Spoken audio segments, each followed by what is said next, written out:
I will actually give the movie a little credit, man, because Issa Rae and Kumail Nanjiani, I mean, they're producers here too. I guess they want to really work with each other, and I mean, with direction, they do have something.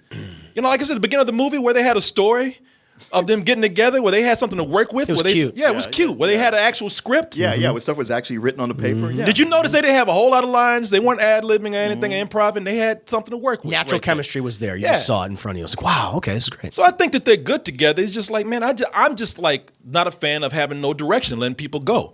Unless you really got something good right there. And I don't think they really have anything that clever right here. And the one thing I disagree with both of you on, at least for me personally, I felt no chemistry between the two of them. Even in the early scenes, I'm like, on paper, I like what they're doing with them as a couple, yet they have a way of always not touching each other. They're always just some distance. And even their improv, it's like it's competing rather than them working together. And I think that's a lot of what holds us back. Do y'all want to hear the spoiler for this? I mean, because so the villain, his shit doesn't. I mean, y'all saw him in the trailer. You know, I forgot the actor's name. He was on Boardwalk Empire. I know he was Mickey Doyle on Boardwalk Empire, and that's all I think of him as. Yeah, no matter what he's in. But the villain right here, the guy that ran over the bicycle, man. So his plan is real stupid at the end of the movie. But he gets them, and he's going to kill them. So what he does is he ties them up with these weak-ass plastic cuffs and goes to his boat, leaves him in the car. So he leaves him in the car so they have time to escape.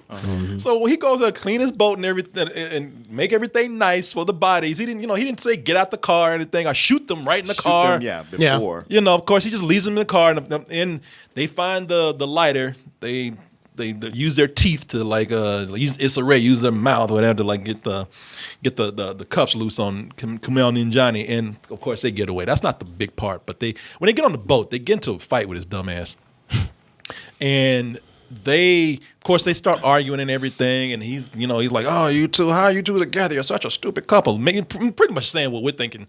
And in fact, it was kind of like, at this point, you're a bad guy, but yeah, shoot these. I don't really care. But this is the thing that gets me.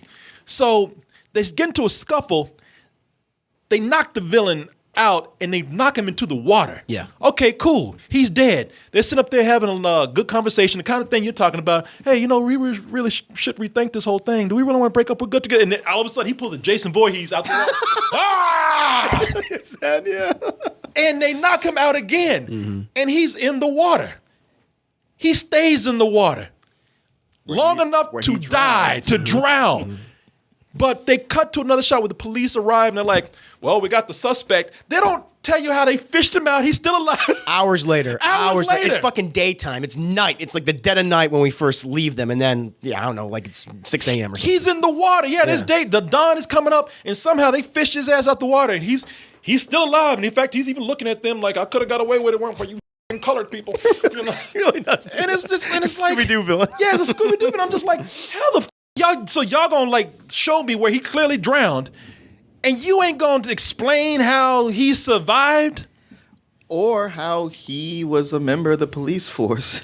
Oh, that. And still did all this. And the police don't seem to be concerned about that at all. And this whole thing of explaining what happened with this. Don't even bother. Yeah, we don't get an explanation of any of what. Because he's connected to that weird sex cult thing in the movie, and it's like, and his plan is stupid. When he's bringing him the boat, he's even telling the dumbest plan. He's like, what I'm going to do is I'm going to bring you over here, and then I'm going to shoot you and put you in the water, but I'm going to knock myself out, and I'm going to tell the police that a stranger came up, and I got into a scuffle with him, and he knocked me out and killed you two. And it's like, get out of here. Am I lying? That's a screenwriter working this out like right during this scene. It's like, okay, guys, I came up with something on the spot. And it's weird. Ridiculous. Because the villain, he's the one character in this entire movie who is nothing but a straight man. No comedy whatsoever. Yeah. None. So if he had just some comedic element to him, you go like, all right, well, he's a goofball. This makes sense. But as it plays out, it's like, well, why is he dumb now? Yeah. Yep. No. Yeah. He's been nothing but serious. I don't even think he was dumb. I think the script was just dumb. Yeah, definitely is. Like they thought, I think when they were writing that plan out, they're like, shit, you could do this in real life and get away with it. We are good. We should kill somebody and do this ourselves.